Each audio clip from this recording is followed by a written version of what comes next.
sekalipun telah mengklarifikasinya pada tanggal 20 Agustus 2025, di mana Tradu 1 dalam klarifikasinya menyampaikan sebagai berikut. Memberikan klarifikasi terkait dengan kemarin beberapa hal yang saya salah memberikan data. Setelah saya cek di Kesekjenan, ternyata tidak ada kenaikan gaji maupun tunjangan beras.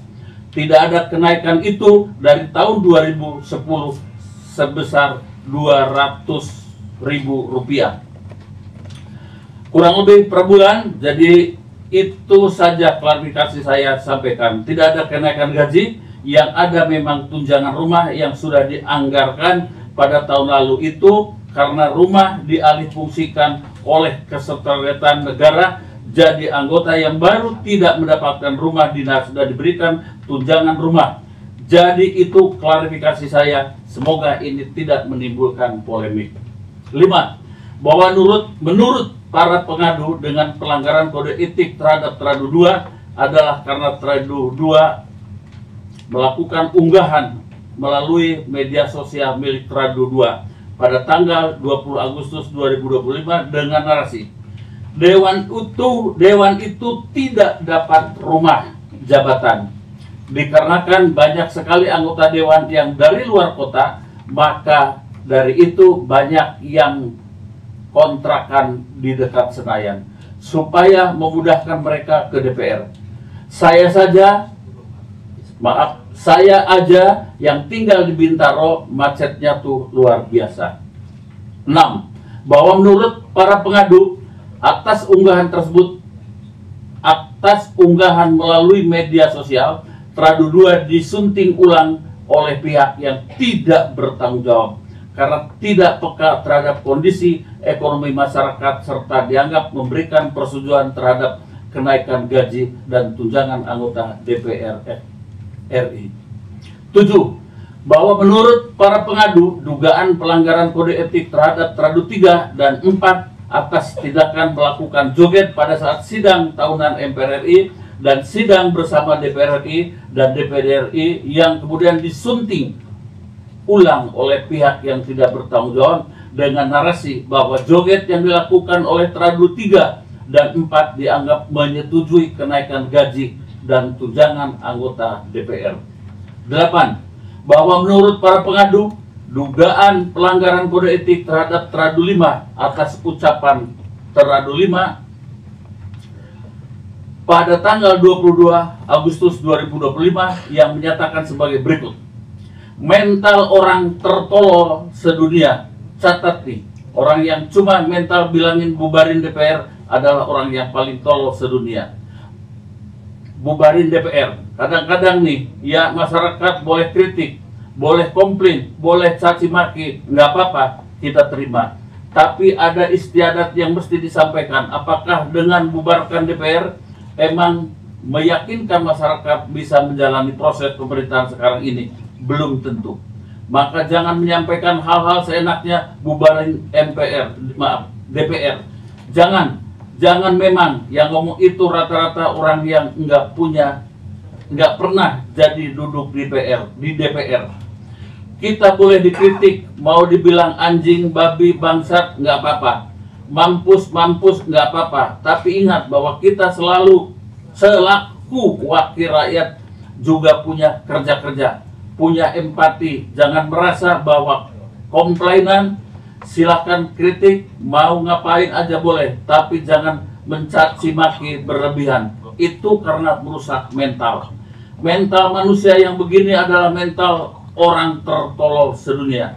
Catat nih, orang yang cuma mental bilang bubarin DPR itu adalah orang tolol sedunia.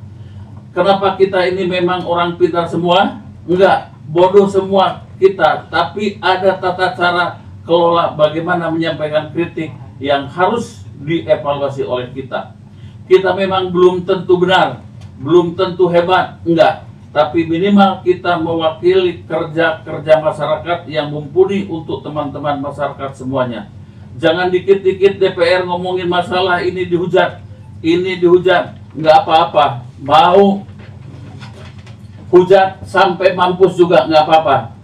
masih berdiri DPR-nya sampai kapanpun tidak akan berubah sama saja.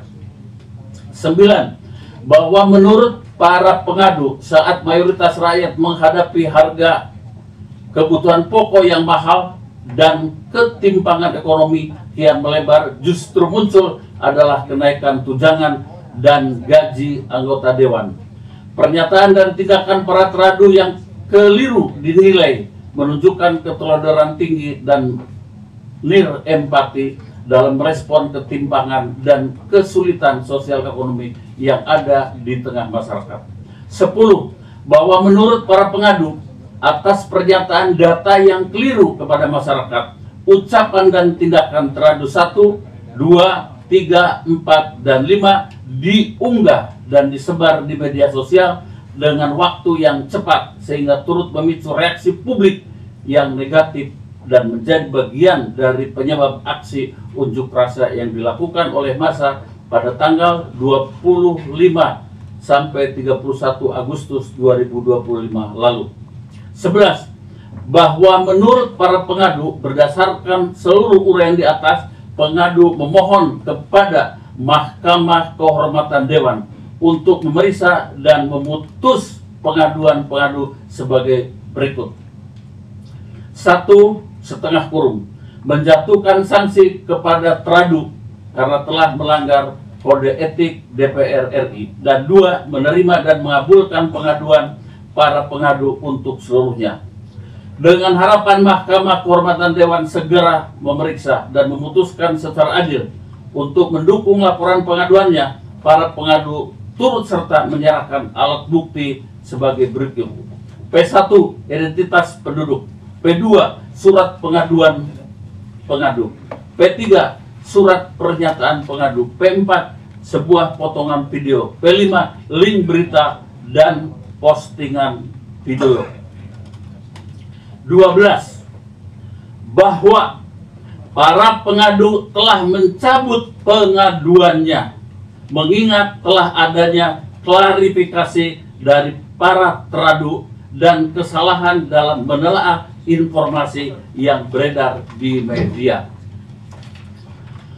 Fakta-fakta dalam persidangan menimbang bahwa terhadap pengaduan Akpo, saksi-saksi telah didengarkan keterangan di bawah sumpah dalam persidangan pada hari Senin, tanggal 3 November 2025 sebagai berikut. 1. Saksi pertama, Deputi Persidangan DPR RI Ibu Suprihartini SIP MSI di muka persidangan memberikan keterangan sebagai berikut. Bahwa sidang tahunan MPR RI 2025 dan sidang bersama DPR dan DPD RI telah diputuskan oleh pimpinan DPR RI tanggal 26 Mei 2025 dilaksanakan seperti tahun-tahun sebelumnya. Acara dan agenda tersebut sudah dikoordinasikan dengan 3 sekretariat lembaga, MPR, DPR, dan DPD RI. Sehingga semua susunan acara sudah dikomunikasikan dengan 3 lembaga tersebut dan proses persiapan dilaporkan ke pimpinan DPR RI. Bahkan dikomunikasikan dengan sekretariat negara dan kementerian terkait untuk komunikasi terkait agenda rapat tahunan tersebut. Bahwa penampilan pertunjukan di agenda sidang tahunan MPR 2025 dan sidang bersama DPR dan DPD RI mengacu kepada tahun-tahun sebelumnya tentang susunan acaranya, bahkan pembawa musiknya sama dari Universitas Pertahanan. Untuk lagu-lagunya pun dikoordinasikan dengan pihak-pihak terkait. Bahwa dalam sidang tahunan MPR RI dan sidang bersama DPR RI dan DPD RI tanggal 15 Agustus 2025 tidak ada sama sekali pembahasan mengenai kenaikan gaji DPR. Bahwa sebelum pelaksanaan sidang telah dilakukan 2 kali latihan persiapan gladi kotor dan gladi bersih. Gladi kotor H-2 diikuti oleh semua pihak yang terkait dan gladi bersih tanggal 14 Agustus 2025 dan disaksikan oleh pimpinan MPR, DPR, dan DPD RI. Bahwa persembahan lagu daerah sudah dipersiapkan dan merupakan bentuk apresiasi dan penghargaan budaya daerah yang ditampilkan pada acara kenegaraan tersebut, termasuk acara sidang tahunan MPR RI dan sidang bersama DPR RI dan DPD RI, dan penampilan musik tampilan di akhir acara setelah semua prosesi sidang selesai. Bahwa Presiden Prabowo Subianto menyampaikan 2 materi pada agenda sidang tersebut. Yang pertama, kinerja lembaga-lembaga lain, dan kedua, pidato kenegaraan dalam rangka menyambut Hari Ulang Tahun Kemerdekaan Republik Indonesia yang mendapatkan apresiasi dan standing applause dari peserta sidang atas capaian dan pidato kenegaraan.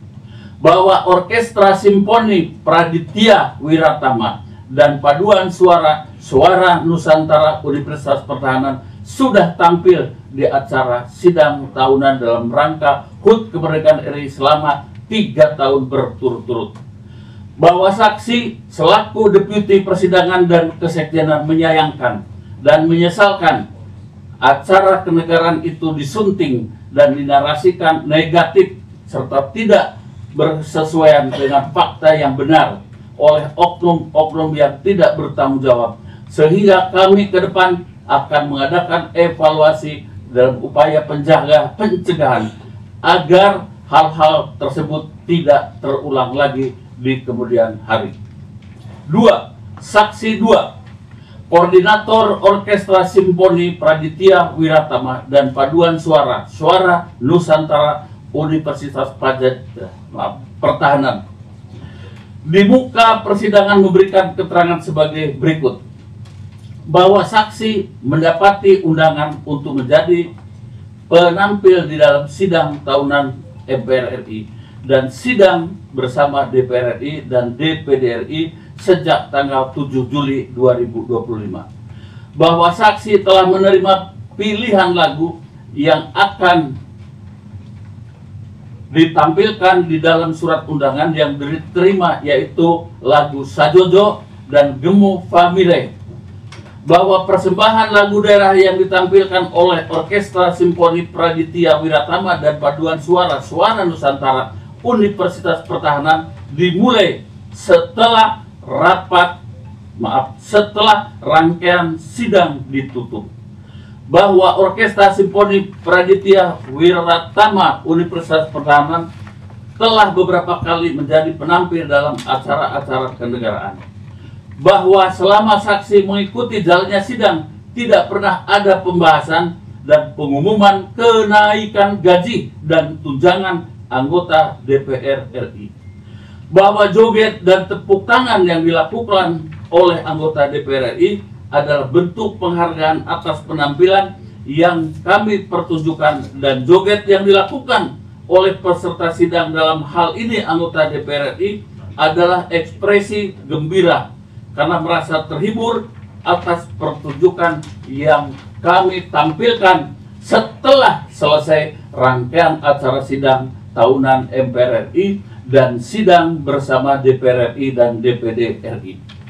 Bahwa dalam setiap penampilan dalam pertunjukan penonton sering berjoget dan ikut bernyanyi sebagai apresiasi atas penampilan kami, dan itu adalah hal yang wajar.